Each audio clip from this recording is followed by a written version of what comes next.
ঠিক আছে, এই যে হ্যাঁ, দেখেন এটা হচ্ছে কিডনি। ওকে, এই যে রেড কালারের যে দাগটা দেখতেছেন না, এটা একদম এটা হচ্ছে আপনার মাছের কিডনি। এখানে যতগুলা ইন্টারনাল অর্গান থাকে এগুলোকে তো আমি ফেলে দিচ্ছি। ফেলে দেওয়ার পরে এই যে এটা দেখেন আপনার, এখানে কিন্তু এটাকে বলা হয় আপনার ভার্টিব্রাল কলাম। হ্যাঁ, মাছের মানে যেটা হচ্ছে মেরুদণ্ড, আমরা মেরুদণ্ড বলি না, আমাদের যেমন মেরুদণ্ড আছে মাছের, এই যে এখানে কাটা থাকে না অনেকগুলা, যদি কঙ্কাল করেন, ঠিক আছে, তো এই যে ভার্টিব্রাল কলাম বা মেরুদণ্ডের ঠিক নিচেই এই কিডনিটা হচ্ছে অবস্থান করে। ওকে ভাইয়া, এখান থেকে এই পর্যন্ত এটা হচ্ছে কিডনি। কিডনির এই যে সামনের পার্টটা আছে না, মানুষের কিডনি তো থাকে দুইটা, বাট মাছের ক্ষেত্রে কিডনি কয়টা? একটা। ঠিক আছে, কিন্তু পার্ট থাকে হচ্ছে দুইটা। একটা সামনের পার্টকে বলা হয় হেড কিডনি, আর এই যে পিছনের পার্টকে বলা হয় আপনার ট্রাঙ্ক কিডনি।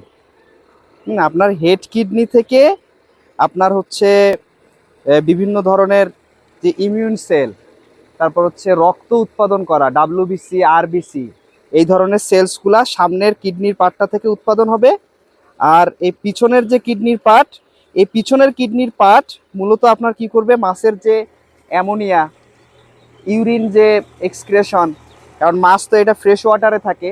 সো ফ্রেশ ওয়াটারে থাকলে কি হয়, এই মাছগুলার বডির ভিতরে সল্ট থাকে অনেক বেশি, পানিতে আপনার হচ্ছে সল্ট থাকে কম। সো অনেক বেশি এরা পানি খায়।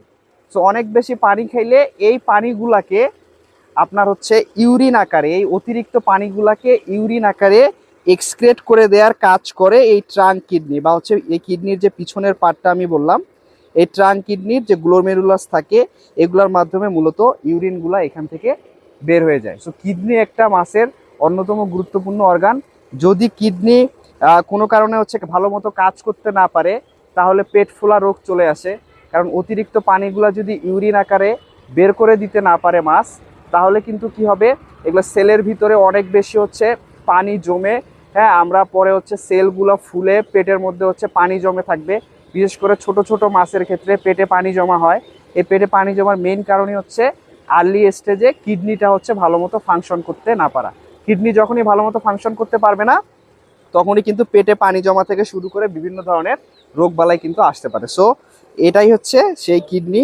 আশা করি কিডনিটা আজকে কোথায় থাকে এটা আপনাদের হচ্ছে স্পষ্ট হচ্ছে বোঝা যাবে আর কি।